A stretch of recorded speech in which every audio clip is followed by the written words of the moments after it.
going to be touching on the South Africa case.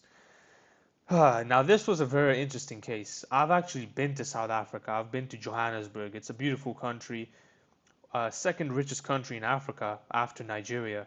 So, a very wealthy country in terms of gold, in terms of diamonds.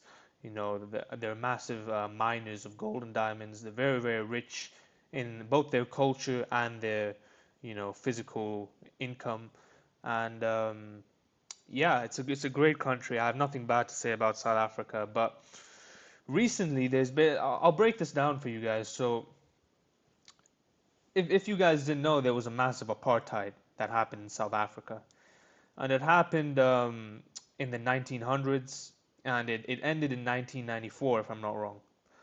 And what happened during this apartheid is basically there was a massive segregation between the whites and the blacks, and the blacks were kind of, you know, there was a lot of bad stuff. I don't even know if we can talk about it on Twitch. But yeah, so what happened with the South Africans is basically they have now, basically the black South Africans, there's this new party in South Africa. It's called the ANC. It's been running since 2018. And what's happened is basically there's this new party that came out under Julius Malema, who's the leader. It's called the EFF, Economic Freedom Fighters, if I'm not wrong. And they've come out and they've basically come out and they've won a bunch of seats in parliament. They've won 40 seats in parliament, which is about 10%. So them winning this 10%, these 40 seats in parliament, have given them legislative power over the government. So now the ruling party, which is the ANC, it's the big party, it's the party that runs the country, the ANC. They have to now basically any executive orders that are passed, they have to go through the EFF because the EFF have major control. The EFF are also run by previous. They've basically kind of joined forces with a previous prime minister of South Africa called Jacob Zuma. So what's happened is they've basically teamed up. And what the law is basically they've come out and they've said that they want basically an expropriation bill against all white farmers. So what happened is in 1913 there was a Native Land Act, which basically gave all white farmers. So they took up less than 10% of the population in South Africa. They took up 10%, yeah, only less than 10% of the population in South Africa, and basically they were given about 82% of the land in South Africa in 1913. And by around the early 2000s, they had about 72% of the land in South Africa was controlled by the white people.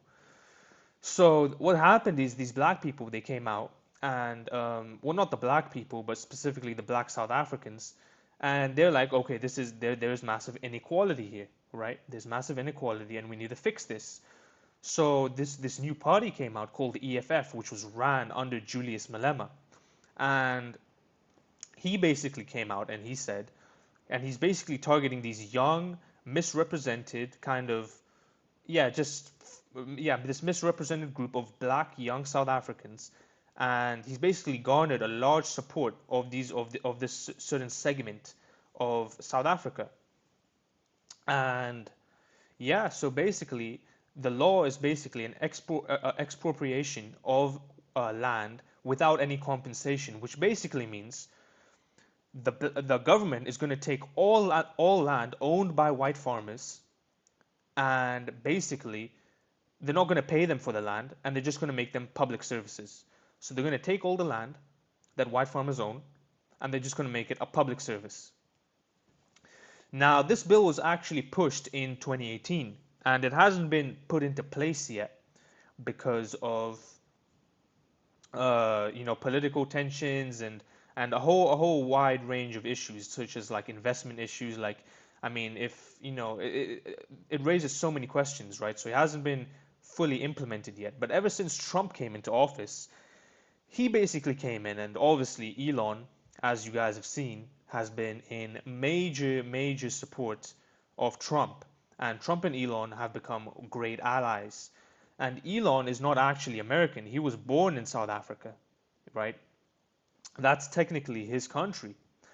So, and he's white as well. So he came out and said this bill is completely racist, and he probably had major influence on Trump's executive order that was passed.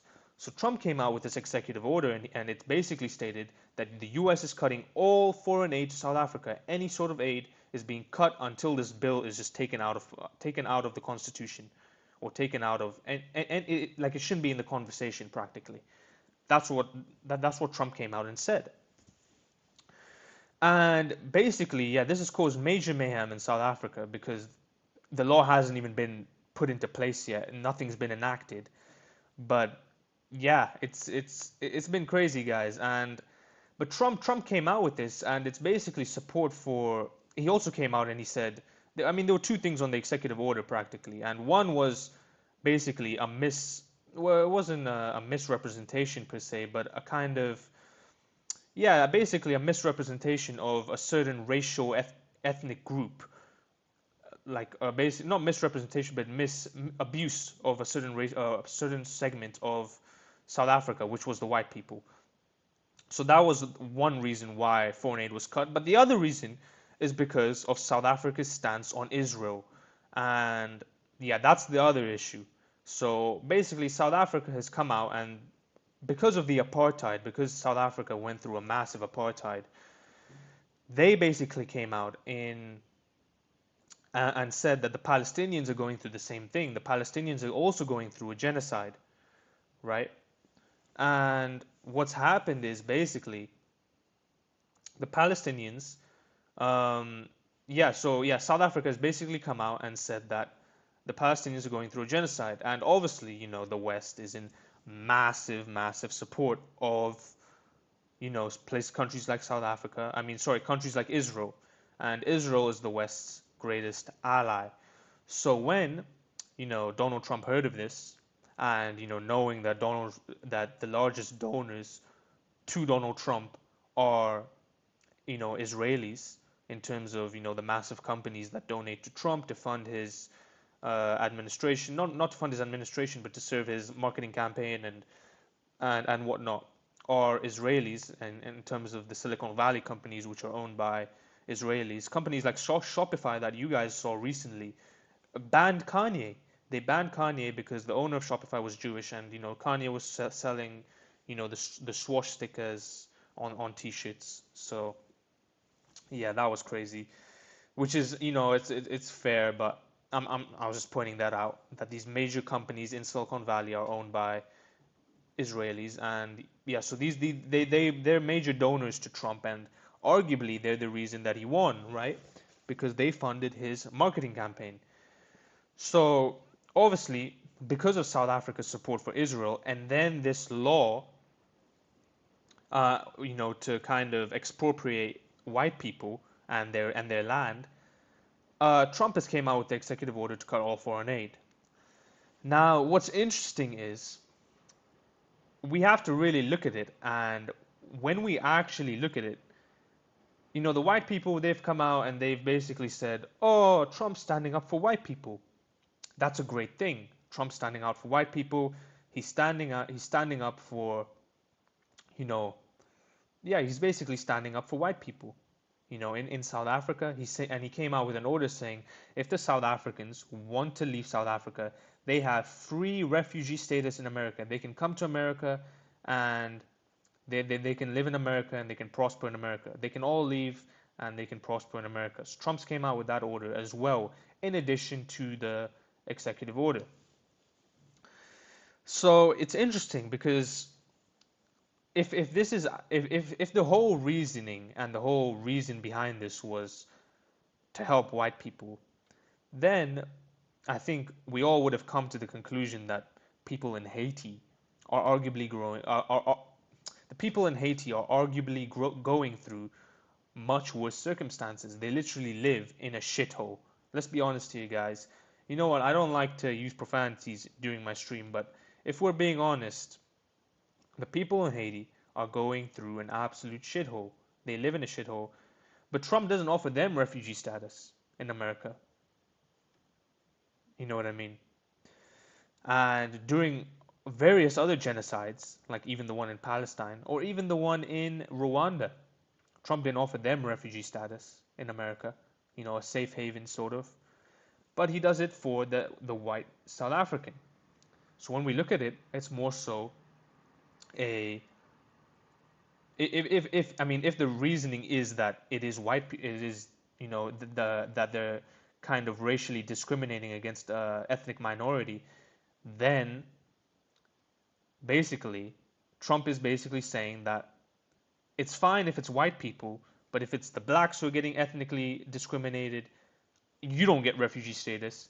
If it's the Palestinians that are getting ethnically discriminated, you don't get refugee status. But if it's the whites that get ethnically discriminated, you do get refugee status.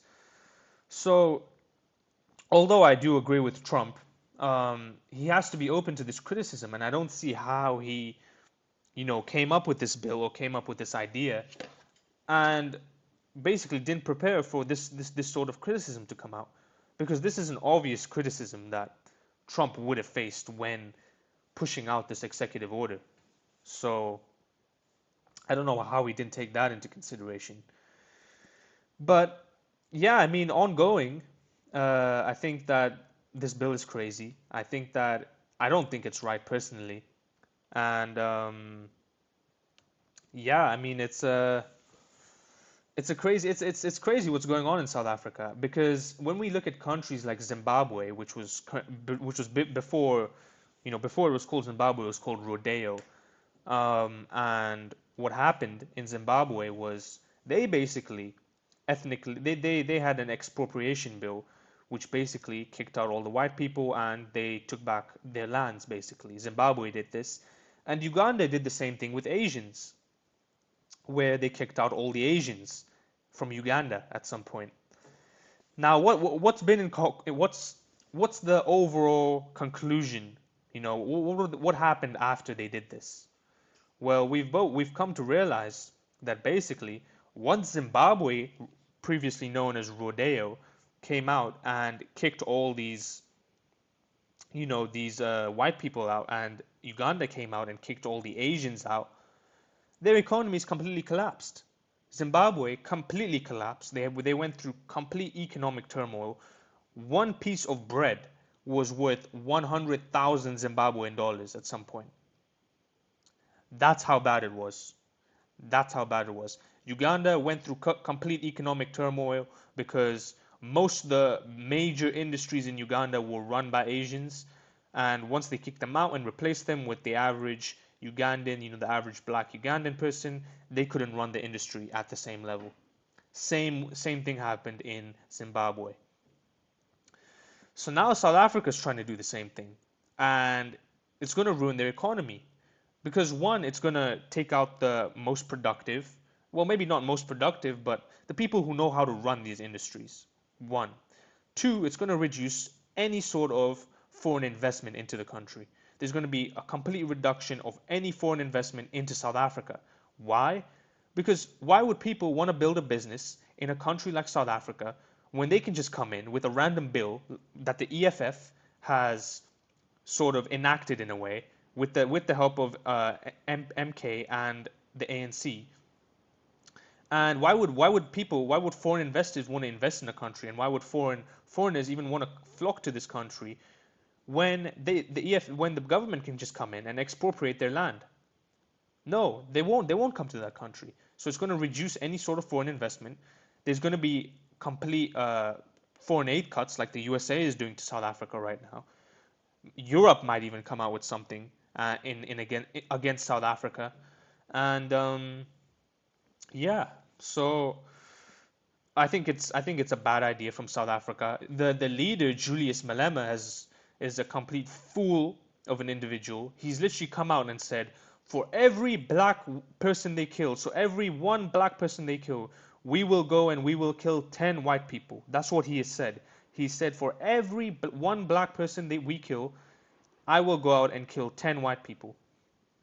I think that is the rhetoric that he proposes. He's a complete fool of a person, and he's not fit to run the country, and the people that stand by him are absolute fools as well. Do I think he has some good policies? I mean, they want to reduce inequality after the apartheid, and yeah, I guess it wasn't their land, whatnot. That's a fair point, but to come out and say silly things like that should just be it's out of the picture completely and shouldn't even be a topic of concern or topic of discussion. So yeah, that's interesting. So yeah, I mean, South Africa is a complete failure, and this just goes to show, guys, every country wants their people to prosper. It's only in the West where we have this idea or ideology of fairness. Maybe we have to be looked upon as this kind of, this as the dad, as like, okay, you're not there yet, but eventually you have to get to my level. You have to get to my work ethic. You have to get to this level of fairness. We have to be looked at as this government or this society that wants to be envied. And but it's not working. It's not working because all these other countries, they want it to be majority their people. South Africa is a black country. They want it to be majority black, or they want the land to be majority black owned. Same with Saudi Arabia. I guarantee you, if there was 100,000 white people who just entered Saudi Arabia, they would be like, no, we want this country to be majority Arab. Just like in America, when they say they want the country to be majority white, or in the UK when they say that shouldn't be a problem because all these other countries have the same thing. But when the people, some people will, let's say if someone migrates from Nigeria, right? If they were, I think the population in Nigeria is around 300 million. I could be wrong, but let's say it's around 300 million. If 200 million white people just came to Nigeria, do you think the average Nigerian person would be all right with it? Probably not. Probably not. So when, 100,000 to even, because, England's population is a lot less. So when, 1 million Nigerians come to England and the English person is like, oh, we don't want 1 million Nigerians coming to our country anymore. We're being replaced. That's when it becomes a problem. That's when it becomes a serious problem. And that's when, yeah, and then that's when these topics have to be discussed. And, if other countries are doing it, then why is it wrong for the West to do it? The West, I feel like the people in the West who come here, they have this like certain agenda that they've already put into place. They don't actually think. They don't actually use their brains. They don't actually look at how other countries would treat them. They come here, they're treated well, they have freedom of speech, they have all these different things, and when they go to another country, they think they're going to get treated the same way. But they don't. They're treated ridiculously, and then they come back and they're like, these people treat me ridiculously, but we treat these guys so fairly. F these guys. I think that's how the average Western person thinks. At least is coming to think as the pendulum is shifting from the left to the right.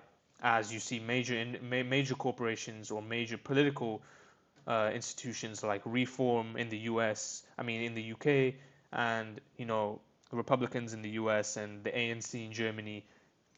All these companies, all these industries or political parties are growing in in large numbers, and the reason is that the Westerners are completely tired of this, and they want to see it done. They don't want immigrants anymore, and yeah, that's basically the gist of it. But yeah, that's basically it for the South Africa case. I think